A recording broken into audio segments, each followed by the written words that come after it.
Iran, Israel और America के बीच युद्ध जो है वो इतना भयावह होगा, इसका अंदाजा शायद किसी को नहीं था। और सोचिए, अब ईरान ने बाकायदा ऐलान कर दिया है कि अब अगर हम पर हमला हुआ तो हम सीधे सीधे इंटर कॉन्टिनेंटल मिसाइल से हमला करेंगे।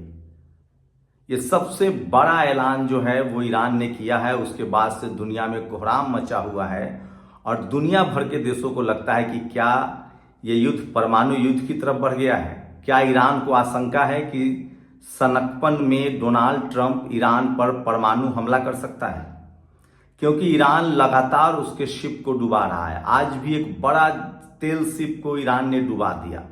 ईरान साफ कह रहा है कि जब तक $325 बिलियन का हर्जाना नहीं दोगे तब तक होर्मुज से एक भी शिप नहीं जाने देंगे। शायद यही वजह है कि ईरान किसी भी कीमत पर कोई समझौता तब तक नहीं करेगा जब तक उसे $325 बिलियन का हर्जाना न मिल जाए। और इसी वजह से अमेरिका की हालत खराब होती जा रही है। अमेरिका में तेल का संकट गहराता जा रहा है। वो किसी भी कीमत पर चाहता है कि कम से कम होर्मुज से अमेरिका को तेल आना शुरू कर दे, और इस चक्कर में उसके 10 शिप डूब गए हैं। और इसी खुन्नस में वो कई बार हमले की कोशिश कर चुका है, लेकिन ईरान के पास साजो सामान है, तैयारी है। अब ईरान ने कहा है कि हमारे पास एटम बम लगे वॉर हेड वाले इंटर कॉन्टिनेंटल मिसाइल हैं, जिनकी मारक क्षमता 10,000 किलोमीटर से 15,000 किलोमीटर है। इसका मतलब है कि अमेरिका का कोई भी शहर सुरक्षित नहीं है। इससे पहले 5,000 किलोमीटर तक की क्षमता ईरान दिखा चुका है। वहीं दुनिया को पता है कि चीन, नॉर्थ कोरिया और रूस जो है वो लगातार ईरान की मदद कर रहा है। ऐसे में सबसे बड़ा सवाल है कि क्या ईरान इस युद्ध में अब वो करने जा रहा है जिसकी कल्पना अमेरिका ने नहीं की थी। अमेरिका बार बार ईरान को धमकी दे रहा है। आज भी डोनाल्ड ट्रंप ने कहा कि 3 दिनों में हम ईरान को तहस नहस कर देंगे। ऐसे में सवाल उठता है कि आखिर ईरान अपने बचाव के लिए अगर परमाणु बम का इस्तेमाल करता है तो इसमें चौंकाने वाली बात नहीं होगी, लेकिन दुनिया के लिए खतरे की घंटी है। तो सोचिए, डोनाल्ड ट्रंप जिसका खुद का पैर कब्र में है, बेंजामिन नेतन्याहू जो भ्रष्टाचार में आकंठ डूबा हुआ है, उसने पूरी दुनिया को मुश्किल में डाल दिया है। पूरी दुनिया के देश अब चाहते हैं कि किसी तरह से युद्ध खत्म हो, क्योंकि होर्मुज अल मंदेब जितना बंद रहेगा तेल और गैस की उतनी किल्लत होगी। लेकिन सवाल है कि ये बात अमेरिका को कौन समझाए, ये सबसे बड़ा सवाल है। 28 फरवरी से पहले पूरी तरह से होर्मुज खुला हुआ था। ईरान किसी से ₹1 का टैक्स नहीं लेता था, सबको फ्री में मदद की जाती थी। लेकिन अब सोचिए, वही होर्मुज पूरी तरह से बंद है क्योंकि अमेरिका का लालच बढ़ा था। अमेरिका चाहता था कि ईरान के गैस और तेल पर कब्जा कर लिया जाए। पहले उसने कोशिश की 45 साल तक प्रतिबंध लगाकर कि ईरान की आर्थिक स्थिति खराब कर दी जाए, और उसे अंदाजा नहीं था कि ईरान ने धीरे धीरे एक सुपर पावर की ताकत हासिल कर ली है। दरअसल ईरान में जितना तेल और गैस है वो चीन के लिए मुफीद है, और वो चीन को तेल और गैस बेचकर भी अपने देश की इकोनॉमी को बनाए हुए है। अब उसके पास रूस और नॉर्थ कोरिया जैसे ग्राहक भी है। 7 साल पहले तक भारत भी ईरान से सस्ता तेल लेता था, लेकिन अब जब से ट्रंप का रिजीम आया है, ट्रंप ने कोशिश की उसे चूंकि ग्रेट अमेरिका बनाना था, वेनेजुएला के राष्ट्रपति का अपहरण कर लिया। उसके बाद उसने ग्रीनलैंड पर कब्जा करने की बात कही। उसे लगा कि दुनिया का कोई देश उसके सामने नहीं टिकेगा और वो जिस पर चाहे कब्जा कर सकता है, और यहीं पर ट्रंप मात खा गया। ट्रंप का ओवर कॉन्फिडेंस उसे ले डूबा, और इजराइल के कहने पर उसने ईरान पर हमला तो कर दिया, लेकिन अब उसे लेने के देने पर रहे हैं। उसे उसका अंदाजा नहीं था कि ईरान इतना मजबूत देश है। अब अमेरिका में तेल के लाले हैं, गैस के लाले हैं। अमेरिका की इकोनॉमी चौपट हो रही है। डोनाल्ड ट्रंप अब खाड़ी देशों से कह रहा है कि तुम लोगों को हर्जाना देना पड़ेगा, क्योंकि मैंने खाड़ी देशों की ईरान से सुरक्षा के लिए हमला किया है। साथ ही वो कह रहा है कि होर्मुज पर मैं कंट्रोल करूंगा और उसमें 20% टैक्स लगाऊंगा। तो सोचिए, डोनाल्ड ट्रंप अपने देश में लोगों से बचने के लिए पूरी दुनिया को युद्ध में धकेल रहा है, लेकिन ईरान के सब्र की अब इंतहा हो गई है। ईरान किसी कीमत पर अब अमेरिका को सबक सिखाना चाहता है।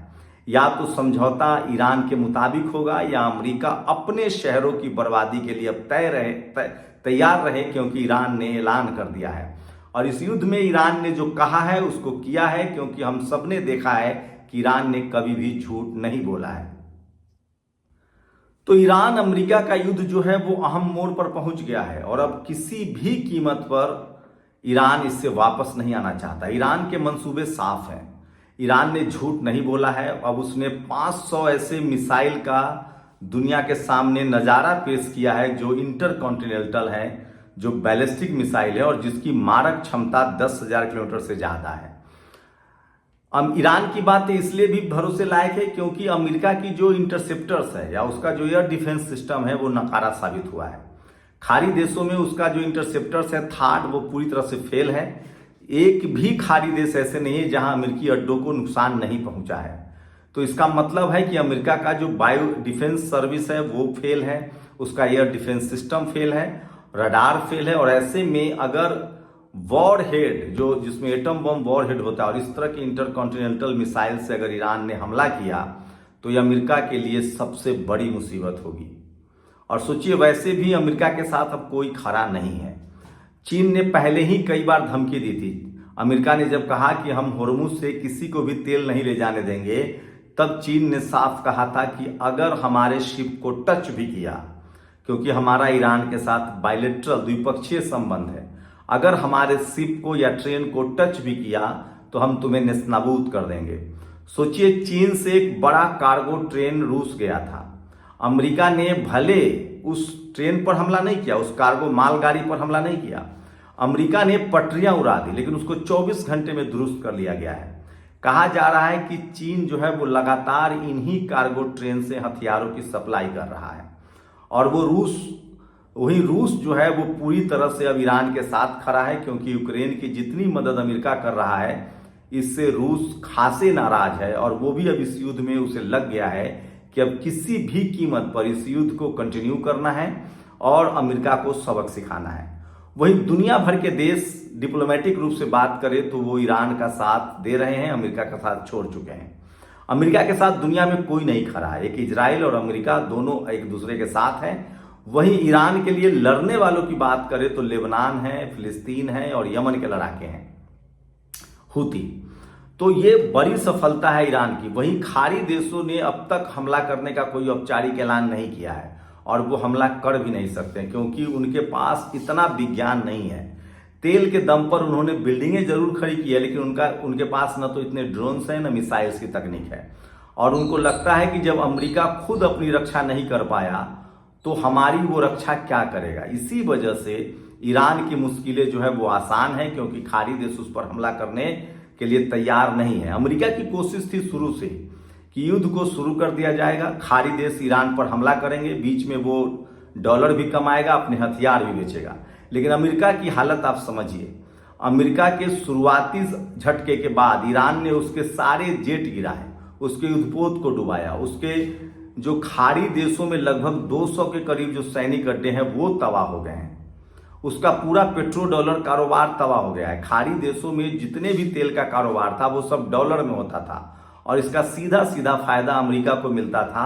वो फायदा पूरी तरह से खत्म हो चुका है। खुद खाड़ी देश अब तेल एक्सपोर्ट नहीं कर पा रहे हैं क्योंकि होर्मुज भी बंद है, अलमंदे भी बंद है। ऐसे में खाड़ी देशों की भी अर्थव्यवस्था चरमरा रही है। अमेरिका की सबसे बड़ी मुश्किल है कि उसके पास सिर्फ 1 महीने का अब तेल बचा है। टोटल 6 महीने का उसके पास स्टोरेज था, 5 महीना लगभग होने वाला है। ऐसे में वो अब इस युद्ध को आगे नहीं बढ़ाना चाहता है, लेकिन वो चाहता है कि होर्मुज से उसे तेल मिले और उसको कोई हर्जाना देना ना पड़े। लेकिन ईरान जिद करके बैठा है। ईरान साफ कह रहा है कि वो वक्त गया जब तुम हमला करके किसी देश को तबाह कर देते थे और वापस चले जाते थे। अब जमाना नया है, ईरान का दबदबा है। ईरान ने कहा है कि होर्मुज पर हमारा पूरा कंट्रोल है और अगर तुमने हमें हर्जाना नहीं दिया तो हम एक भी शिप जो है, तुम्हारा तेल का जो शिप है, वो होर्मुज से नहीं जाने देंगे। यही मामला फंसा हुआ है। अब ईरान ने साफ कह दिया है कि बहुत हो गया, मेरे सब्र का इंतहा मत लो। अगर तुमने हमारे शहरों को बर्बाद करना शुरू किया तो हम भी तुम्हारे शहरों पर इंटरकॉन्टिनेंटल बैलिस्टिक मिसाइल दागेंगे। ऐसे 500 मिसाइलों का उसने मुजाहरा भी किया है। दुनिया को पता है कि चीन, रूस और नॉर्थ कोरिया ईरान के साथ है, जिनके पास इस तरह के हथियार हैं। वहीं ईरान की ताकत का भी किसी को अंदाजा नहीं है। पहले इतना भी अंदाजा नहीं था कि ईरान इस तरह से अपनी रक्षा करेगा। कहा जा रहा है कि ईरान के पास 10 सालों तक लड़ने के लिए मिसाइल से और ड्रोन है। ईरान अपने आप में इतना सक्षम है, उसका एयर डिफेंस सिस्टम जो है वो भी थार से ज़्यादा मजबूत है। तो ईरान बैक फुट पर नहीं फ्रंट फुट पर खेल रहा है। अमेरिका सबसे बड़ी मुश्किल में है। ये पहला युद्ध है जिसमें अमेरिका को सबसे बड़ा झटका लगा है। अब तक उसे इस तरह के चैलेंजेस नहीं मिले थे। तो ईरान ने साफ कर दिया है कि अब ईरान के शहरों पर एक भी हमला अमेरिका के लिए सबसे बड़ा विनाशक होगा। तो क्या कोई परमाणु युद्ध की चेतावनी है? ये सबसे बड़ा सवाल है। वहीं ईरान की कोशिश है कि जैसे ही अमेरिका इस युद्ध से हटेगा, इजराइल के खिलाफ उसकी कार्रवाई शुरू हो जाएगी, क्योंकि उसकी शर्तें हैं कि फिलिस्तीन को पूरी आज़ादी मिलनी चाहिए। ये भी समझौता का हिस्सा है। अपनी राय जरूर दीजिए, कमेंट जरूर कीजिए और वीडियो को शेयर जरूर कीजिए। और सारे अपडेट्स आप नेशनल दस्तक पर देख सकते हैं। शुक्रिया। नेशनल दस्तक की आपसे गुजारिश है कि अगर इसको बचाना चाहते हैं तो नेशनल दस्तक को सब्सक्राइब करने के लिए रेड कलर के सब्सक्राइब बटन को दबाएं, फिर बेल आइकन की घंटी दबाएं। नेशनल दस्तक को बचाने के लिए बहुत जरूरी है कि हर खबर को शेयर करें, लाइक करें, कमेंट जरूर करें।